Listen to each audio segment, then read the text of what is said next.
Hello, everybody, and welcome to this session of our Summer Sustainability Summit brought to you by One-Click LCA. We're so excited to have you here. Hopefully, you've been able to catch some of the other sessions that happened earlier today, and we're able to gain some insights and some knowledge from those conversations. If you haven't been able to catch any of the previous sessions, either because of the time zone that you're in or because of your availability, that's okay. All of the sessions are available on demand. So you can go to the website, check out the schedule for today. You'll be able to see those recordings of all of those sessions that already happened, as well as tomorrow after those sessions air, they'll be available on demand as well. So we know we have a global audience, people joining us from all different time zones, especially if you're joining us today from the US or Canada on the West Coast. It's still the morning, so we realize you may not have been able to see some of the other sessions that already aired today, but go ahead and check out those on-demand recordings because we do want you to be able to see all of those sessions. And speaking of our global audience, we'd love to know where you are joining us from today. So go ahead, jump in the chat, jump in the comments section, and let us know what city and country you're joining us from. We do have an audience all over the world. And so today's talk is focused on North America, but we know that we have people joining us from all over, and we'd love to see where you are joining us from. And speaking of today's talk, really great topic today. I'm so excited. We are going to be talking about decarbonizing the built environment in North America. And we're joined today by the executive directors of the US Green Building Council's California and Texas chapters. So we'll get to some introductions here in just a moment, but really excited to be talking about this topic today. We'll be talking about current trends in the construction industry, future trends, some regulations and certification changes that are upcoming. So really exciting stuff happening in the industry. It's an exciting time to be in construction in North America. And the Digital Summer Sustainability Summit is brought to you today by One-Click LCA. One-Click LCA is the leading LCA software for construction and manufacturing, and we allow you to comply with over 80 global standards and certifications. We also give you access to over 250,000 LCA datasets. Using One-Click LCA software, you can also use over 20 integrations. So the tools that AEC professionals use and love the most, we have integrations for those. We have been powering the makers of a zero carbon future in the construction industry for over 20 years. And we are so glad to have you guys joining us for our first ever Summer Sustainability Summit. So welcome again. Another thing that we are very excited about is the launch of our new CALGreen tool. So CALGreen is something that we are going to touch on in the conversation that is about to happen. But next week, One-Click LCA will be launching this CALGreen tool that you can use to easily comply with the new embodied carbon requirements that will be coming into effect July 1st of this year. So if you are interested in that tool, go ahead and scan the QR code. That will take you to a page where we talk about CALGreen requirements, about how our tool works with them, and you can contact us from there if you'd like to learn more. So we're super excited about this. We'll also be touching today on LEED certification, and specifically LEED version 5, which is the new version that's coming out. And we will also be having an update to our tool so you can easily comply with LEED version 5 when that does officially go into effect. So stay tuned for announcements about that, but you can go ahead and check out that CALGreen tool today. Now, today, as I said, super excited for this conversation. Like I said, we are joined by Jonathan Kratz, the Executive Director of the U.S. Green Building Council Texas chapter, as well as Ben Stapleton, who is the Executive Director of the U.S. Green Building Council's California chapter. Really excited to have you both here. So excited to get some insights from you guys into what is going on in the industry. And Ben and Jonathan will be joined by our very own Emar, who is an LCA and EPD expert here at One Click LCA. So Emar, I will go ahead and hand it over to you to get the conversation started. Absolutely. And thank you so much, Aileen, for the introductions and for putting things in context. Jonathan and Ben, thank you again for joining us today. And it's a pleasure to have you. I met Ben last week at the USGBC California conference, and I've spoken to Jonathan before, but it's great to have you guys together and discussing what's so close to our hearts. As we begin, first of all, would love to get to know you guys a little bit more. And as a caveat to that, I would love to also get you guys to speak a little bit about USGBCs as an entity, on how your organizations sort of help decarbonize the built environment and how you guys operate, especially USGBCs being sort of like these independent entities that are present across several states. Maybe starting with you, Ben, you can introduce yourself and what your USGBC chapter does. Yeah, thank you, Amar, and really happy to be here. Yeah, so my name's Ben Stapleton. I'm the executive director here for the U.S. Green Building Council California, and we just announced about 6 weeks ago now that we unified communities across all of California into one statewide entity and organization. And so we are an independent nonprofit. I know Jonathan is also. This is important to note. And I like to say here, as I'm sure Jonathan says in Texas, this is for California, by California. And while we support lead education and lead market development, we're really focused on community engagement and education, really leveraging the built environment as this entry point to help make California into a more sustainable, resilient, and equitable region for all. Jonathan's mission, I'll let him describe, and maybe a little bit different than that, but in general, I really see the role for these USGBC communities. We're sort of the heart and soul, if you will. This is about people. I always say our organization is all about people. The projects don't happen with people. The software tools don't happen without people, right? The designs don't happen without people. How are we really lifting up the people who are doing this work on a day-to-day basis to help them do it in a more sustainable way, help them do more of it, and help them connect to really accelerate that market transformation faster. And so that's the really critical role I think that these USGBC communities play. And USGBC went on a roll-up of some of these communities, I don't know, back in 2015, 2014 now, and some integrated into USGBC as the overall entity, and some of them stayed independent, like Jonathan and I, and a variety of others. And I think that's really forced us to figure out how do we create value for people in our communities in a good way, and forced us to innovate. And I think we're doing that every day. Sometimes just to keep the lights on, but doing it in a way to figure out, ultimately, how are we supporting the people in our communities? So thank you.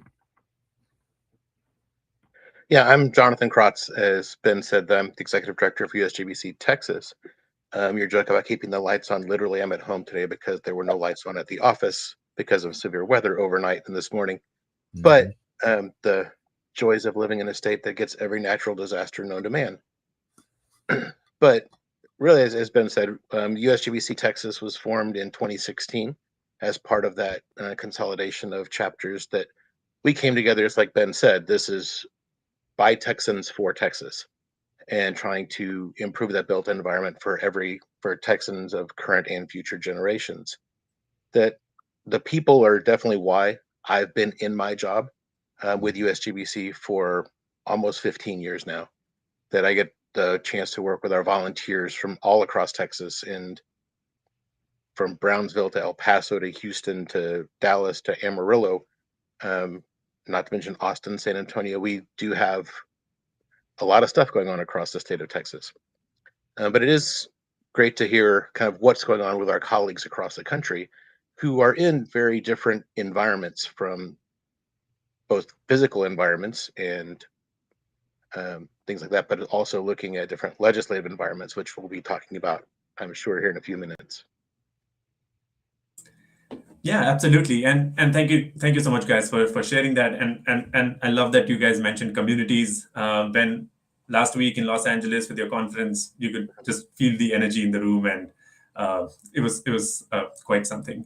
And yeah, as a follow up to that, would love to get to know your thoughts on what do you think is the future of sustainable built environments in the US. I know it's a very generic, large scale sort of a worldview kind of a question, but where do you see building practices and use of specific materials, technically speaking, going to make us more sustainable? Maybe starting with you, Jonathan. Sure. Really, the biggest area where we have to make a lot of progress is with our existing building stock. And how do we take all the buildings we have now? We're looking at goals for 2030, 2050. Most of the buildings that we'll be using in 2050 are already standing. How do we work to bring to decarbonize those buildings that are already there and already in use currently? That's the nut we have to crack to make the best progress moving forward. But there are many ways to do that within that statement, and no two projects are going to be the same. Yeah, I would agree with what Jonathan said. I think we don't talk enough about our existing buildings. And it's the hard part, right? And we want to focus on the easier stuff because it's easier to figure out and talk through. Where we're working on launching a building performance hub here that'll be available to cities all across California to sign up for. And so that's something that we can unpack a little bit. But I definitely think the figuring out the puzzle that is existing buildings is going to continue to be a recurring theme and needs to be as a trend. One of the things I think we'll note, we're talking about embodied carbon today and materials. I think the movement around embodied carbon has happened a lot faster than we thought it would, for those of us who've been in this industry for a long time, really because, once we create that transparency, it became very clear to people, these are the things that we need to do once we have transparency to reduce the embodied carbon of our projects. And that's been a way for people to get to the low-hanging fruit fairly quickly, whether it's at the first 15 to 20% of embodied carbon. Now we're going to see that dig in to go to that next layer, which is going to be harder, right? And going to require maybe some trade-offs or more investment, but that's where the work comes in. So I think continuing to see how we make progress around in materials, and as we get transparency, we've seen so much progress with concrete, in part because of EPDs and in part because of this awareness. And that's great. How do we drive that with not only concrete, but other materials? The other piece that I think is somewhat implicit in all of this, which comes back to that transparency, is just the increased, digital connectivity, the Internet of Things. I think we've been in sort of this area where it's like, how do we get all the data? And now we're sort of in this place where, like, we have a bunch of data. Well, what the hell do we do with it? And do something meaningful. And I think that's kind of that next transition where, whether it's AI or whether it's other tools, having data isn't kind of enough. It's okay. Well, how do we do something meaningful with that data, and how does that again connect back to people? So there's just some trends I would mention. And then the last thing I would say would be, we don't talk about occupant health enough. When I talk about sustainability is health, right? Whether it's health today, Absolutely. health in the future, health in our communities. Everyone can get behind health, whether you're in a red state or a blue state. And that's an area where I think we need to draw a stronger connection between our built environment and health, and it's there, but the connection isn't as clear as it needs to be for probably the right people with funding, or the right people who are decision makers. And I think we really need to strengthen that, because it also feeds into performance, right? Performance of employees, less sick days, mental health, which is a big issue for all of us now. And the built environment can really impact those things in positive ways, and we need to strengthen that. Absolutely. And thank you so much for those responses. And I know Aileen and I were discussing about key takeaways from today's talk, and we're already getting so many. We're speaking of reuse of buildings. We are speaking of transparency and human health, some very key and nuanced sort of perspectives that get lost in translation when we speak of just carbon emissions sometimes. So, and that brings me to my next point, actually. So at One Click LCA, we sometimes find ourselves, a sustainability software in the construction space, looking at market demands and then looking at government policies. And there's no right or wrong to this. There are some things that work for us in terms of policies, and sometimes it's just the market is ready. So Where do you guys see United States going, and maybe more specifically to your regions as well? Maybe starting with Jonathan. Yeah, for us in Texas, it's fully market driven. There is nothing on the legislative side around decarbonization or reducing carbon. Um, there are many factors behind that. A lot of it has to do with some of the key industries in the state of Texas, but that doesn't mean there's not a lot of progress happening here. It's just all being driven by the market itself, by the sometimes national developers, sometimes by local companies as well, but looking at it to fulfill their own commitments and fulfill their own goals, but also they're really starting to see what those financial benefits are. Um, there are a lot of companies moving to Texas, and those companies are coming with their own internal requirements for facilities and things that they're looking for facilities. And many of those things are really keyed into decarbonization and operational efficiency and such on an ongoing basis. Policy is this funny thing, right? There needs to be a carrot and a stick. I'm an econ major from undergrad, so I'm always, thinking about how do we move the market, right, and not create these sort of false subsidies and other things that distort that perception of the market. Here in California, we're blessed with having good policy alignment between different factors of our government.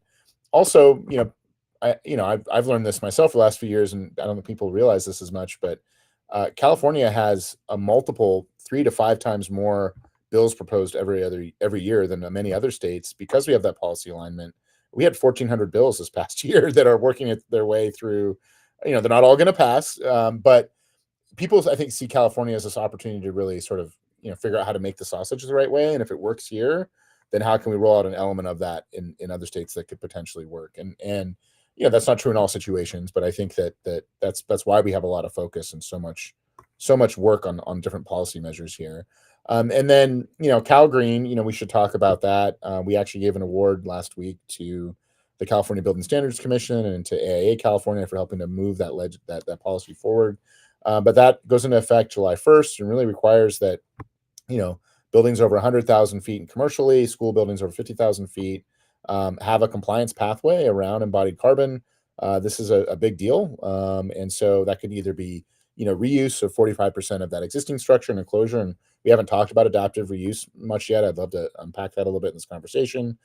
Getting into a prescriptive path using materials that meet certain limits, looking at EPDs or global warming potential, and then a performance-based path looking at life cycle cost assessments and a reduction from the baseline. And I think this is really critical because now we have a state that's gotten out there and at least passed this, and people can poke holes in it and say what works and what doesn't, and we can figure out compliance and all those sorts of things.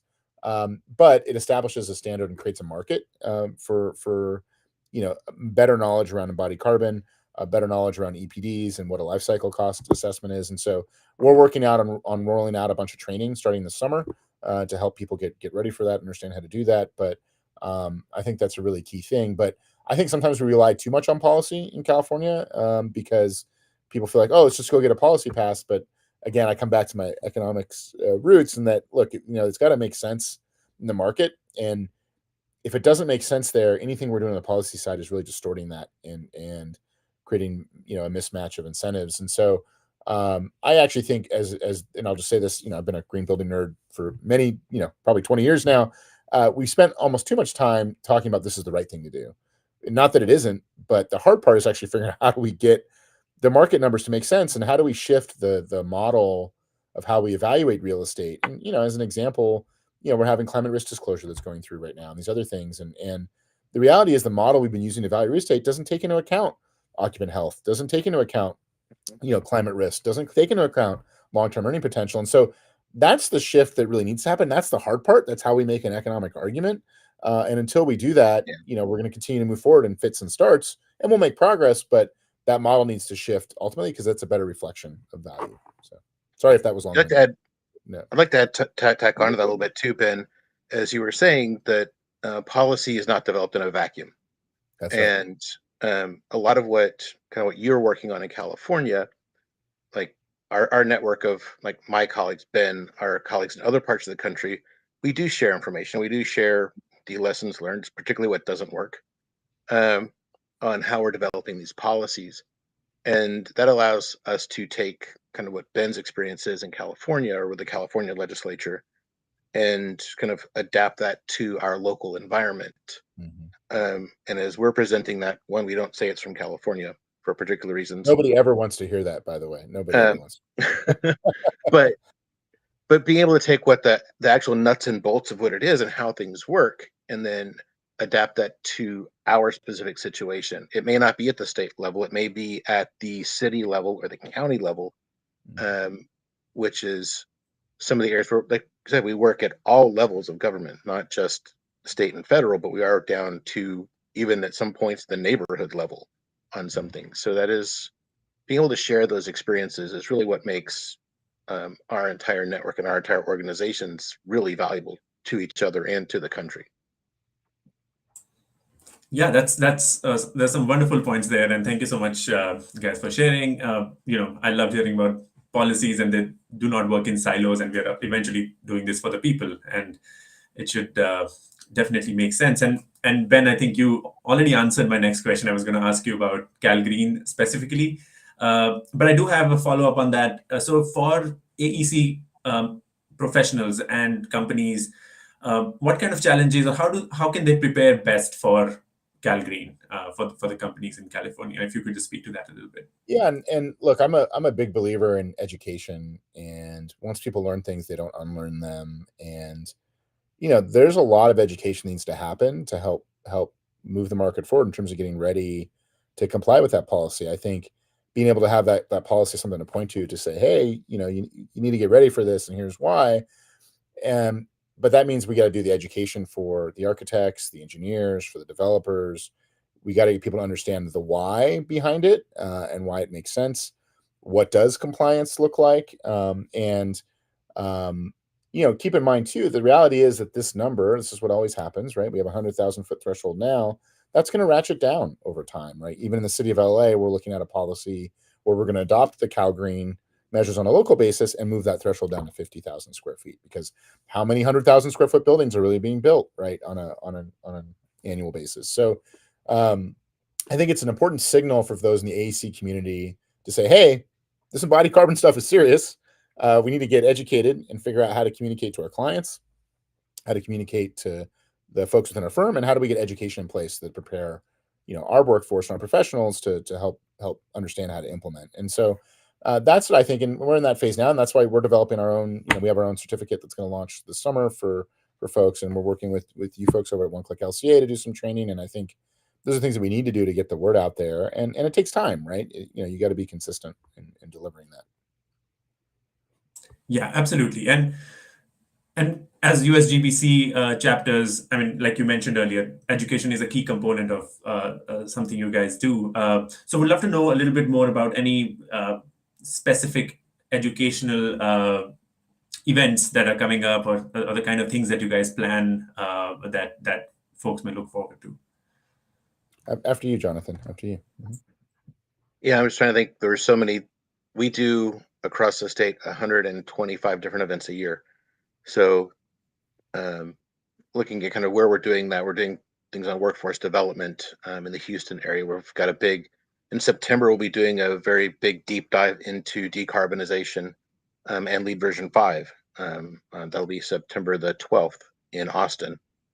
And part of that will be a tour of a community college campus that basically is the reuse of an entire mall that had shut down. Very cool. Repurposing an entire shopping mall and its surrounding parking lots into a brand new community that's thriving. And speaking of building reuse, there's a lot of different ways they've done that. So I think there's many different things. Like the easiest thing I know for us, our calendar changes on a daily basis. Those are the two. That's the kind of biggest one, and then the workforce development one in the first week of December are the two kind of more premier events that we're working on this year. or for the rest of this year here in Texas. I know, Ben, you just came out of your huge event for the conference. Yeah, I'll be recovering for weeks now. But for us, we have, similar to Jonathan, we have programming happening all the time. We have training now at least once a week. Typically have something virtually, and then we'll have stuff that's hybrid and in person as well. We've been really trying to develop certificates and training to help really ensure that everyone plays a role in the green building process. So yes, it's architects and engineers and construction professionals, but also janitors, landscapers, facilities managers, anyone who even, occupies a building plays a role in the built environment. So we've been really trying to elevate education in that way. We trained about 3,500 people last year, and that was pre-California unification. I think we'll hopefully get it to up to 5,000 this year. And we're also doing resident engagement in low-income and disadvantaged communities, where we're doing that in English and Spanish, and that really centers around health, but goes into how to save money on utility bills. We do K through 12 education through a Green Schools program, where we've had about 4,000 kids go through that in the last couple of years. So, a lot of education opportunities happening. One thing I would say is that it's important to me that people just don't take a class and are like, hey, that was nice. And so they can become part of a community, right? They can find a mentor, they can be a mentor, they can join a committee, they can just go to a great event and, have a beer with someone, and that's okay too. But really become part of a community. And so we're trying to create that pipeline. And so we've built out a workforce development pipeline, as I'm sure Jonathan has in Texas as well. And now we're trying to figure out, okay, well, how do we find funding to stand up these different pieces of it? We have an intern program. We have professional development training. Yeah. We really want to do, paid work that's pre-apprenticeship work. And that's something that we're working on right now out here in California that I think is really key. How does that all tie into a building performance hub where people can go and get folks to help do work on these projects? So anyway, that's some of the stuff that we're thinking through. But, by conservative estimates alone, we're short about 100,000 jobs here in California to modernize our buildings just in the state of California. So I just want to sort of flag that. And so we talk a lot about policy and about electrification and about carbon, but the implementation needs a lot of love, and that requires people to be educated and to be ready to go into jobs. We need to find what those jobs are and make sure there's actual employers there. So that's the stuff we're kind of digging into right now.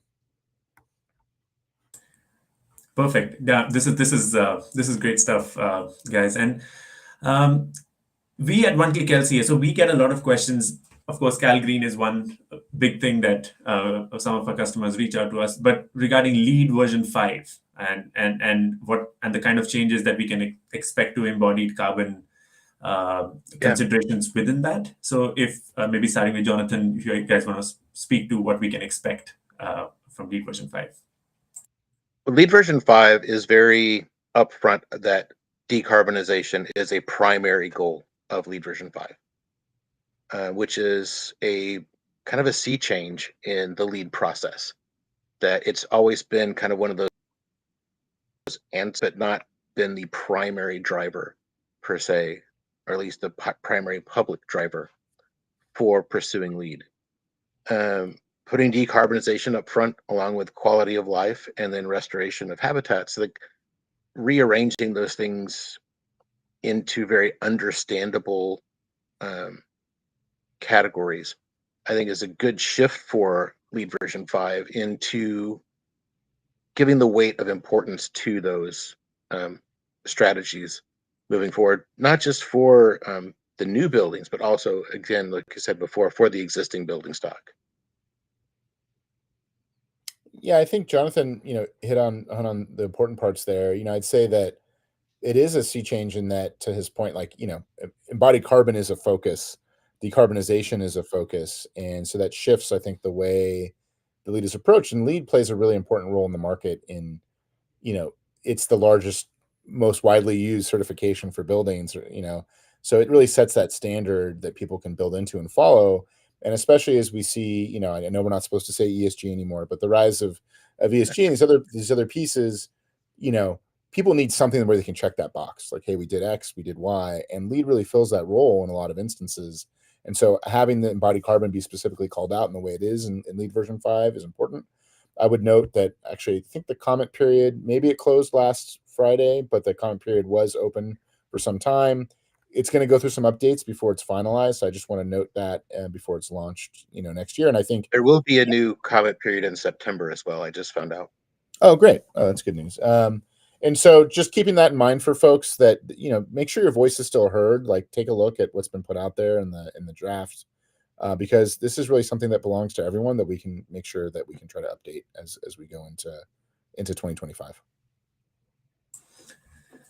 Absolutely. And one of the questions, of course, is about LEED version 5, and then some people ask us about CALGreen, but also wanted to get to know your thoughts around the learning curve that some of the AEC firms that we work with have in terms of embodied carbon. We work with firms where they have a sustainability team, which is responsible for it. And then we have sometimes situations where the designers are doing it and they're sort of fighting their own sort of time management skills in terms of finding time to do this. Would love to know your guys' thought on any advice that you have for AEC professionals and companies that are looking to do embodied carbon analysis, and how do they overcome the learning curve and really move forward with this? Maybe starting with you then. I think it comes back to that education, speaking a common language, right? A lot of the challenge we hear from designers is they design a low embodied carbon project, and things get when it's bid out, things get taken out of it because people don't know how to address the language or don't know where to find the material. Maybe they don't know how to search a database to figure out what products are going to hit the certain EPD limit or other limit they have. And so that's where it comes back to this baseline of education. And there needs to be more focus too on how people specify the right way up front with these projects to help prepare, whether it's the people who are doing the bidding or prepare the contractor how to really comply and have enough definition in those specs where it's clear what's being laid out. So again, it comes back to, I think, this common language, and this is part of why we're launching the certificate this summer, to help get everyone speaking a common language just around embodied carbon, so that as a GC, you can maybe send some of your team and know they can go to a few hour session and learn, this is how you speak about embodied carbon. This is what an LCA is. This is what it means when you get these plans from the architect. This is what that means, and this is how you comply with that, as opposed to things getting taken out because people don't understand, right, or not complied with later. Yeah, I think you're right. It's all about the education for not just the design teams, but also the implementation and execution teams on the job site. That they're having that understanding of why we're doing this is key to not to avoid some things being, as you said, value engineered out at the last minute, or even just changed without the design team even knowing it. In some cases, that there is substitutions made, but those are things that the education on kind of why this is being done and what the importance of it is, not just to this project, but to the entire community around that project. Yeah, and I absolutely love that thought of understanding why we're doing it, having a common language and speaking the common language. And that's largely what the LCA and the EPD world is wanting or trying to do, wherein we develop this methodology, you follow it, you find out numbers, and everybody's speaking numbers instead of adjectives. Or acronyms. We have way too many acronyms in the sustainability. Yes. We have an AFE here in my team, which is an acronym environment. That's what we have here in my team. Yeah. Oh yes, we love our acronyms as an industry. So speaking to that, one of the challenges that we've found is, now, in order to do LCAs, another acronym, people need to have EPDs, and in order to do EPDs, you need to do LCAs of manufacturing products that need a lot of data collection from supply chains, and can be slightly cumbersome to do for certain manufacturers. So what are your guys' thoughts on where this whole chicken and egg situation between EPDs and LCAs is going, and where really you think are manufacturers going to be having to make standardized EPDs in the US anytime soon, or maybe within your own states? Do you see that happening, and what do you see challenges to that? Maybe starting with you, Jonathan. I don't foresee any requirements and in the state of Texas for EPDs anytime soon, if ever. But I do see, though, there are some manufacturers here who are really pushing that envelope and want to differentiate themselves and differentiate their products by pursuing those methodologies and the documentation. The ones who are the early adopters and kind of pushing that window are going to have a lot of influence in kind of what that standardization comes being by what they've proven that works and also proven what doesn't work, which we tend to learn more from what doesn't work than what does a lot of times. So I think that's it kind of shifts industry to industry or product line to product line, I think, who is really pursuing it. But the early adopters are really into it, and some of the others, some of the competitors or some industries are really reticent to even dip a toe in the water. Yeah, I think I would say that again, we're sort of blessed in being here in California in some ways, and that we do have things, like this CALGreen code. We have Buy Clean California, which really requires that, any kind of government procurement, has EPDs for certain materials. We updated it this 2 years ago now to include concrete and, things like structural steel and glass and insulation and roofing material.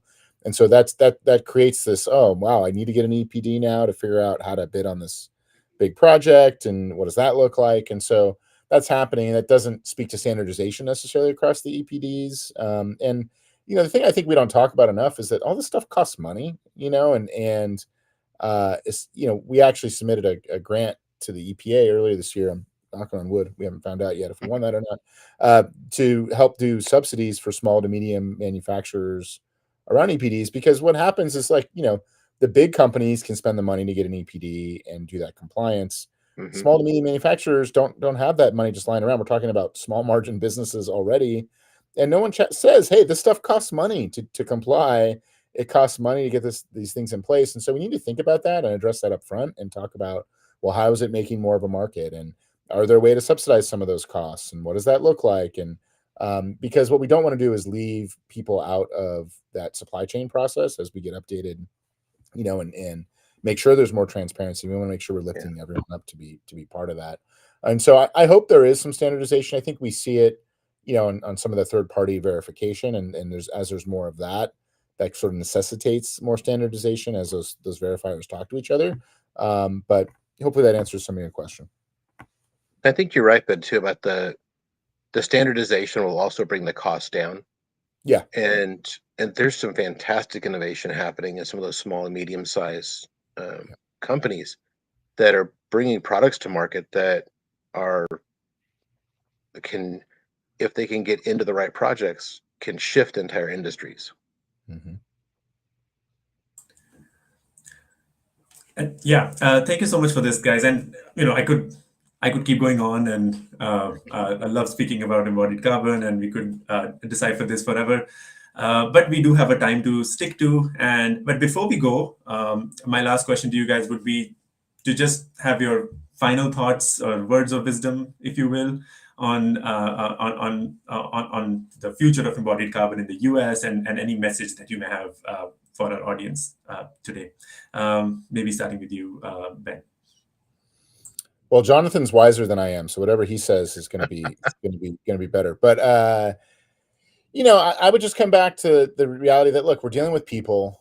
Whether people are using a software tool or people are designing a project, we need to figure out how do we connect with those people and get them what they need to figure out how to make that progress, and how do they communicate that to the people they're selling stuff to, whether it's the developer or somebody else. And so I think we need to make sure we're humanizing some of these elements. And this comes back to what I just said about, there's companies that are making this stuff, and those are real people and then real jobs. How are we helping them make sure that they're getting their EPDs or getting what they need to be part of the supply chain, or getting them excited about being part of that process? And so I think, we just need to make sure we're taking the time to humanize things a little bit as we move through it, and that we're focused on the education pieces. And, how are we creating value, right? The way we're seeing the value being created now in many ways is that people have these commitments they've made, right, around net zero, or around run embodied carbon for their projects. And so that's forcing, that compliance is forcing better performance, right? How do we create more monetary value for some of those voided costs and voided carbon production? How do we make sure we're lifting up that private market where it's not just, hey, I made this commitment and this is what I'm doing to meet it, but I'm getting that value out of reducing carbon on these projects. And this is what that looks like. And that's why we're doing it, right? So I'll leave you with that. And if you want to talk more about embodied carbon, I'm sure Jonathan and I will have a late night beer at Green Build, and anyone's welcome to join a little embodied carbon conversation wherever that is. So. Yeah, and I totally agree with you, Ben. And the part about humanizing everything is really that piece that a lot of people that lose sight of. But then the economic side of it and being able to, I guess, monetize what that avoided cost is, or monetize what the community benefits are as projects are making decisions on financial metrics that they're able to incorporate those kind of soft, squishy things into hard numbers that actually come from somewhere, not just made up. I think there's definitely groups working in, and a lot of it's folks like OneClick. You guys are helping to provide that backup data for those benefits. I think that's the piece that will help us move the needle, not just with the new construction, but move that needle also for the existing buildings and for policy in all kinds of states, red, blue, purple, whatever. So this is a great conversation, as has been said.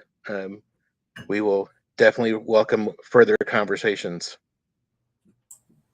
Absolutely, and I can't stress enough how much I've enjoyed listening to you guys, and thank you so much for sharing your thoughts about decarbonization, how it relates to people, finance, politics, and really so many systems out there sort of that are affected and unnoticed when we speak of decarbonization. Thank you again for joining, and over to you, Aileen, for the rest of the session. Yeah, as everyone has said, fantastic conversation, so interesting to listen to. And I really love the point that you guys both made over and over, which is, one, we need to figure out how to show the economic benefit or make it economically beneficial, sort of hard number side. But then also the softer side, you both mentioned that this all comes down to people in the end, what we're doing, sustainability overall. It's about people and it's about health and it's, about the well-being of the people who are occupying these buildings. So great conversation. I'm sure our audience has got some amazing takeaways from this. And I wanted to provide some more resources before we finish up. So the first thing is I wanted to, again, just put up that QR code in case anyone didn't get a chance to grab it before, that you can learn more about the CALGreen tool that we will be launching. It will be available next week. And then, of course, you can also on our website learn more about our tool that we currently have for LEED certification, and that will be updated as that version 5 comes out. And I would like to invite our audience to participate in a poll. We're about to put up a poll on the screen. And we want to know if you would like a demonstration of the OneClick LCA software from an LCA expert. So if you want to learn more about the CALGreen tool, how you can comply, if you need to comply, if you want to learn more about LEED certification, the changes coming in LEED version 5, or maybe you have a totally different use case, maybe you want to know more about EPDs, we can set up a free one-on-one consultation with you. So if you click yes on the poll now, we will reach out to you after this and we'll set up that demonstration. So we definitely want to help anyone who wants to get into this industry, or if you're already doing LCAs and you just need a different solution, we'd love to discuss that with you and show you how ours works. And both Jonathan and Ben said, keep the conversation going. So here, if you would like to learn more about what USGBC Texas is doing, you can scan this QR code. It will take you to their website, and there you can learn about Was it 140 events you said, Jonathan, for the year? It's quite a lot. At least 125, but I think there may be more than that when you count some of the smaller gatherings. Perfect. Yeah. So you'll learn about all those events, see what educational resources they have available. And similarly, if you want to know more about USGBC California, you can scan this QR code here. You can learn about their event calendar, get in on some of those weekly trainings that Ben mentioned. So a lot of educational resources on both of these websites, and you can learn more about what both of these organizations are doing for their respective states, and get involved if you're local to California or Texas, or even if you're not, you can get involved. There's opportunities for you to learn. You can also continue learning through One Click LCA's Academy. So we have a goal to educate and train 1 million low carbon experts by the year 2030. So that's a big goal. We've got a lot of training to do, and that's why our academy is 100% free. So we do have on-demand courses. We have a lot of different courses for you to choose from. And then we also host live boot camps. These are week-long training sessions. The next one is coming up this month in June. So scan the QR code there if you'd like to join our next boot camp. And you can also access our academy from that page, where you can learn more about all of the different educational trainings and courses that we offer. And of course, if you want to keep the conversation going with us, you can always contact us at sales@oneclicklca.com, or just visit our website, oneclicklca.com. A lot of resources there. And of course, you can always get in touch with us from the website. So before we go, I'm going to hand it back to Emma, and actually, hand it back to all three of you just for any final takeaways, final insights, any final words of wisdom you have for our audience before we let them go. I'll start with you, Emma. Yeah, absolutely. I'm in no position to give any takeaways or any wisdom right now after Jonathan and Ben have spoken so much about what's happening in the embodied carbon space and what we can look forward to. All I can say is, the best we can do is take one step forward. And if you are interested in LCAs or EPDs, you can reach out to me, find me on LinkedIn or email, and I'm more than happy to help. But I'll pass on to Ben for any last words. Well, I already said Jonathan was wiser than me, so he's going to close it out in style. But, look, I'm just going to reiterate what I said before about, we need to humanize buildings, right? Until we humanize them, it's tough for people to see themselves, in them or as part of the process. And the other thing I would say, and this is kind of my message everywhere, is that everything comes home in a building somewhere, whether it's energy, water, waste, health. And buildings also give us something very, concrete. There's a power in place to work on these issues, whereas a lot of sustainability can seem like it's a lot of acronyms and mumbo jumbo that's out there. But we know how to make progress on buildings. We know how to do things to make buildings better. That's why we're here. Let's focus on that, and then it'll help make the world a better place. Yeah, thanks for the pressure there, Ben. But I think really what it comes down to, and we've talked a lot about this, that no one can do this by themselves. Decarbonization, sustainability, resilience, community health, it's a team game. And we're all on the same team as people, that we need to be able to work together and use a variety of tools to achieve the outcomes we're seeking for people in our communities across the country and around the world. Fantastic. Well, thank you guys all for those final thoughts. A fantastic conversation. Thank you to our audience for joining us, and please do join us tomorrow. We have a whole day of sessions left for you to join. And again, all of these will be available as recordings on demand. So if you missed anything, you can go back and watch it. You can watch this session again, which I'm sure I'll definitely want to watch it again. So I'm sure you will too. Thanks once again so much for joining us.